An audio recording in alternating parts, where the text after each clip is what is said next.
Tive uma conversa legal com ele.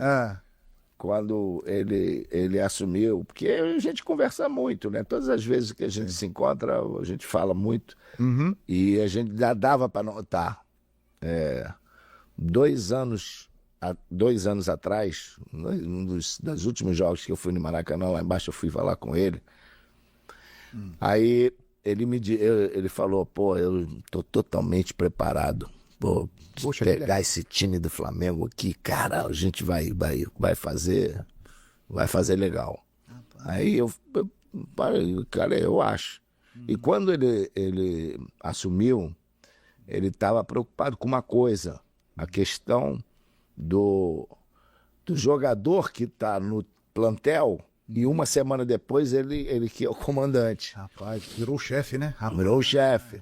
Eu tive há pouco com o Carpegiani e falei isso, que eu tive essa conversa com o Felipe. Eu falei, cara, ó, o jogo depende dos jogadores. Nós, jogadores, eu, por exemplo, que era o capitão, passei a ser o capitão quando o Carpegiani saiu, nós reunimos, Júnior, Leandro, aqui, moçada. O cara tá, há uma semana atrás, estava aqui com a gente. Então a gente tem que jogar. Além de estar jogando por Flamengo, estar jogando por nós, a gente tem que jogar por ele. A gente tem que ajudar. Eu lembro que a gente jogou um jogo contra o Olímpia, no Maracanã, foi 1-1, não sei, Libertadores. Pô, o Júnior descascou, né? E todo mundo aceitou numa boa, por causa do Carpegiani. Cara, a gente tem que fazer mais por ele. Eu falei, Felipe, você vai ter que comandar mesmo. Agora esquece a amizade. Você tem que pensar na sua cabeça, botar aí. A gente falava pro Paulo, bota em campo aquilo que o teu coração manda, que você acha que deve ser. Esquece o que você já jogou com a gente ou não sei o que lá. E outra coisa, acabou o negócio de baralho. E você não joga mais com a gente.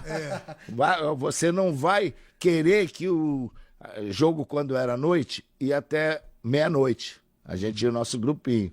Quando era jogo à tarde, 10 horas, a gente terminava. Então não vem encher o saco aqui, abrir a porta para ver se a gente tá dormindo ou não. Porque a relação muda, né? A relação muda, mas nós somos comandados. Você é o comandante. Então não tente agradar A ou B para poder ficar bem com todo mundo. Você vai botar em campo aquele time que você acha que é o melhor pro Flamengo, para você, cara. Então, mas você era... Entendeu? Mas é o tal negócio. Pelo caráter dele, pela forma dele ser, de se comportar, você vê que ele não vai fazer injustiça com você. Sim. Ele vai fazer uma escolha, que ele tem o direito de escolha. E o jogador tem que entender isso, que não é porque você não está entrando de início, porque você está aqui, ele está sendo injusto com você. Talvez para aquilo que ele queira, a opção melhor seja outra. Então o jogador tem que entender isso. É chato que na nossa época era um grupo muito menor, eram 24, 25, hoje são 32, 35. Então é complicado. Paulo, para mim, o Pedro é o melhor centroavante do futebol brasileiro. Segundo, para mim, o Pedro sempre foi um jogador que nunca vi problema, tomou um tapa ainda da orelha de um cara ainda, de uma comissão técnica. Lembram disso? O treinador continua ainda, né? O cara que machucou o joelho, ficou 1 ano treinando, voltou fazendo gols pra caramba. O cara que disputou a Copa do Mundo, bateu o pênalti, enquanto o Neymar não bateu o pênalti. Ele bateu o pênalti, o Pedro. O menino que foi no estádio, ele estava realmente... Aí eu quero só falar para os ex-jogadores que são comentaristas. Muitos de vocês fazia corpo mole, derrubava treinador.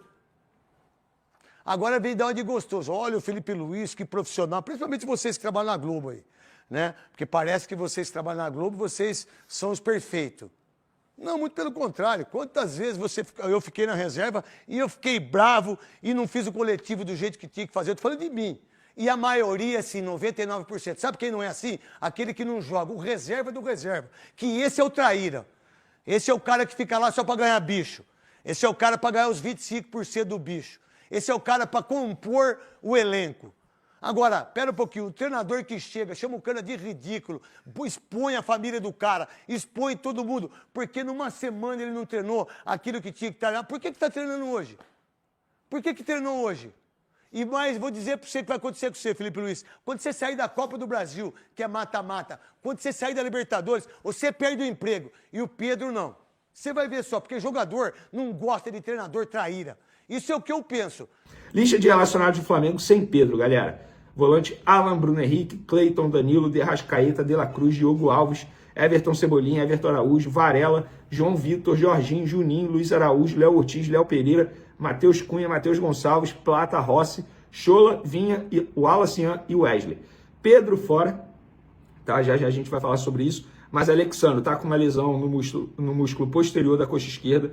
Ayrton Lucas segue acompanhado pelo Departamento Médico do Flamengo por conta da ferida sofrida na perna no duelo com o São Paulo. Eric Pulgar está em recuperação aí da cirurgia no 5º metatarso do pé direito. E Michael também é desfalque, com dores no tornozelo esquerdo. O jogador ficará no Rio de Janeiro para realizar tratamento no local com o Departamento Médico do Flamengo. Então, galera, tá aí. Eles são desfalques, além do Pedro. Mas o Pedro ficou fora por opção técnica novamente. E faz total sentido. Repito o que eu falei já em outros momentos, a nota oficial do Pedro não caiu nada bem no Flamengo, era melhor ele ter ficado calado, na opinião de muita gente dentro do Flamengo, e faz total sentido. Se o Felipe Luiz não o relacionou contra o São Paulo por conta do desempenho no treinamento, porque depois de um dia de treinamento, eu falo um dia porque o Flamengo só treinou nessa terça, com o elenco todo. Segunda-feira não foi treino, foi reapresentação do elenco, os titulares ficaram fazendo trabalho regenerativo. Então não foi um treino completo com todos os jogadores. E nessa terça treinaram. Se ele treinou bem, ótimo, beleza. Mas isso não é o suficiente para ele ser relacionado para pegar o Santos. Que ele corra atrás no dia a dia, porque, na boa, não dá para um jogador hoje, o futebol que exige hoje, na parte física, ficar, entre aspas, dando migué em treinamento, debochando no treinamento. Isso quem disse foi o Felipe Luiz, não o Vene Casagrande. O Felipe Luiz utilizou a palavra deboche, tá? Isso é muito sério. Então tá aí a lista de relacionados para pegar o Santos. Jogo importante para o Flamengo continuar na liderança do Campeonato Brasileiro. Mas vamos falar agora de mercado da bola, que eu sei que vocês ficam ansiosos. E hoje a gente trouxe uma informação em primeira mão com exclusividade nas outras redes sociais. Me segue lá no Twitter, @Vene Casagrande, no Instagram, @Vene Casagrande, e também no TikTok, @Vene Casagrande 7. Então me segue lá. Ó, o Flamengo agora negocia a contratação de Tati Castellanos. Amigo, argentino de 26 anos, da Lazio, da Itália. Jogador, vou te falar, com potencial absurdo, centroavante, sabe fazer gol, mas também sabe sair da área, um centroavante, digamos, moderno, muito parecido com o Pedro, digamos assim, né? Fazedor de gols, então seria para, entre aspas, brigar por vaga com o Pedro, ou seria um atacante com, como o Felipe Luiz gosta de dizer, que ataca bem o espaço, com intensidade, marca sob pressão. Um jogador bem interessante, começou na categoria de base da Universidade do Chile, passou pelo Torque do Uruguai, depois em 2018 chegou ao New York City e ficou lá até 2022. Inclusive, durante esse período aí, o Palmeiras tentou a contratação desse jogador durante muitas vezes, tá? Não foi apenas uma vez, não. E ele teve uma passagem pelo Girona da Espanha, bem interessante, fez uma partidaça contra o Real Madrid, quando vestia a camisa do Girona. Em 2023, chegou a Lazio da Itália, onde é titular absoluto, o cara que tem um status lá de jogador extremamente importante. Tanto é que o Flamengo já fechou um acordo com o jogador, tempo de contrato até 2029, base salarial, tudo acertado. José Boto já conversou com o jogador, Felipe Luiz já aprovou o jogador, agora o Flamengo está na parte do negocia com a Lazio. A Lazio inicialmente pediu 25 milhões de euros, cerca de 160 milhões de reais, e o Flamengo tenta reduzir esse valor do time italiano. O que joga a favor do time do Flamengo, da diretoria do Flamengo. A Lazio está sofrendo um transfer ban, e o Flamengo entende que, nesse momento, a Lazio não pode registrar jogadores nem livres no mercado, aqueles que estão sem clube. Eles não podem fazer isso. Então, o Flamengo aposta no problema financeiro da Lazio para tentar reverter essa situação. Difícil?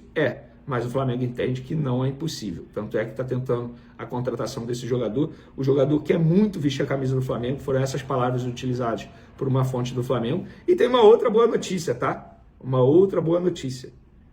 Nas redes sociais, a repercussão foi maravilhosa. Ou seja, não tem chance dessa vez o Flamengo voltar atrás.